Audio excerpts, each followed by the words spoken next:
कोकणातील प्रत्येक घडामोडींचे लाईव्ह अपडेट पाहण्यासाठी आताच कोकण कटा न्यूजच्या सर्व सोशल मीडियाच्या प्लॅटफॉर्मला लाईक, फॉलो आणि सबस्क्राईब करा.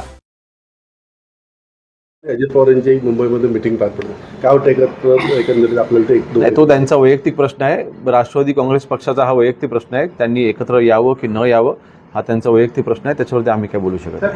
कामाचं मूल्यमापन करण्यासाठी मुख्यमंत्र्यांच्या कार्यालयामार्फत जे मंत्र्यांचे PA OSD आहेत त्यांच्यावरती लक्ष ठेवण्याचा प्रयत्न केला जातोय नाही. कामाचं मूल्यमापन होणं चांगली गोष्ट आहे ना, वाईट कुठे. त्यामुळे PS असतील किंवा OSD असतील हे सतर्क राहतात, ऍक्टिव्ह राहतात. त्यामुळे कामाचं मूल्यमापन होणं हे अजिबात काही चूक नाही. आणि तसं काही होत असेल तर उलट उत्तम आहे. आमच्याकरता पण ते हातभार आमचं कार्यालय व्यवस्थित चालण्याकरता मुख्यमंत्री साहेबांची मदत मिळत असेल तर ह्यापेक्षा अजून चांगलं वाईट काय असू शकत नाही, म्हणजे चांगलं काय असू शकत नाही. सर, एक लोकल सेना आणि मनसे डोंबिवलीमध्ये एकत्र आलेले पाहायला मिळाले. एकाच ठिकाणी आंदोलन त्या ठिकाणी केलं आणि ठीक आहे, एका ठिकाणी आंदोलन एकत्र झालं म्हणून काही पक्ष एकत्र आला असं होत नाही.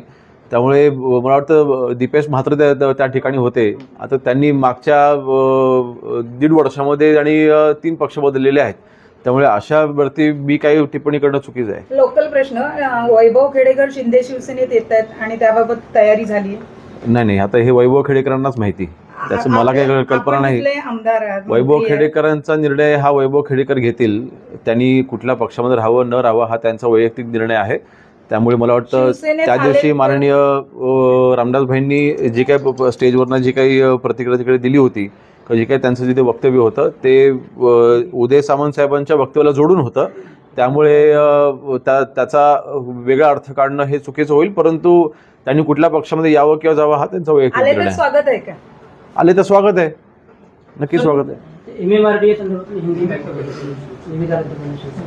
मराठी झालं असेल तर हिंदी घेऊ. राज्यमंत्री आहेत, कारण नसताना जर शिवसैनिक तोडफोड किंवा आपल्या ह्याच्यावर आले तर आपण काय करायचं? बघा, जर का कायदा कोणी हातात घेतलं तर त्यांच्यावरती कायदेशीर कारवाई केली जाईल.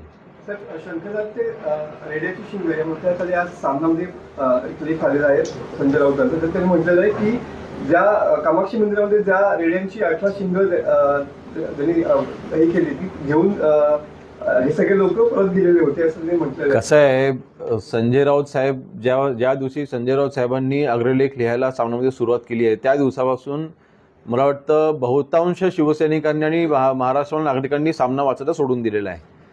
त्यामुळे त्यांच्या अग्रलेखाला कोणीच महत्त्व देत नाही. स्वतःच्या अग्रलेखावरती स्वतःच बोलत राहणं पहिले मी संपादक पाहतोय. त्यामुळे मला वाटतं अशा व्यक्तींवरती किंवा अशा अग्रलेखांवरती आम्ही कधीच लक्ष दिलं नाही. स्वतः आम्ही देखील अग्रलेख वाचत असतो.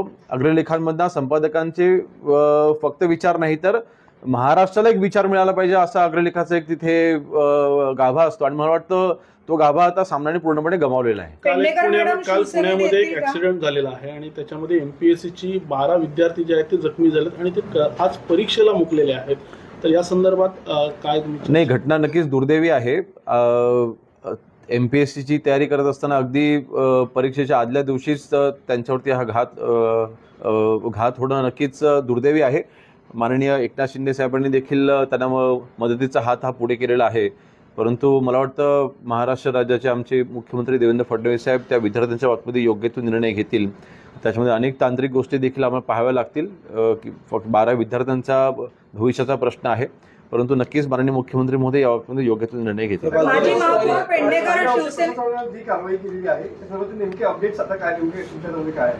नाही, बघा, आपल्याला घाटकोपर या ठिकाणी गोडाऊन्समध्ये डीमार्ट मधल्या काही माल घेऊन जो एक्सपायर होत आलेला माल असेल किंवा एक्सपायर झालेला माल असेल, डीमार्टचं आपल्या तिथे रिसीट देखील सापडलेले आहेत आणि डीमार्टच्या अधिकाऱ्यांच्या त्याच्यावरती सह्या देखील आहेत.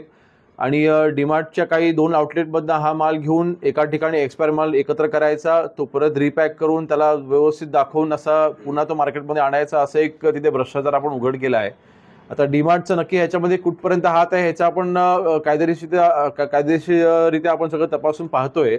परंतु ज्या व्यक्तीच्या फूड लायसन्सवरती हा सगळा भ्रष्टाचार होत होता त्याचं लायसन्स आपण रद्द केलेलं आहे आणि त्या व्यक्तीवरती आपण कायदेशीररित्या कारवाई करून त्याच्यावरती गुन्हा देखील आपण दाखल केलेला आहे. आणि अशा अजून किती ठिकाणी हे सगळं चाललंय याचं मी अधिकाऱ्यांना सूचना आपण केलेल्या आहेत की मुंबई असेल, नवी मुंबई असेल, ह्या म्हणजे ज्या मेट्रोपॉलिटन सिटी आहेत या शहरामध्ये अशा प्रकार जास्त घडत असतात आणि म्हणून शक्यतो पावसाच्या दिवसामध्ये हे प्रकार वाढत असतात.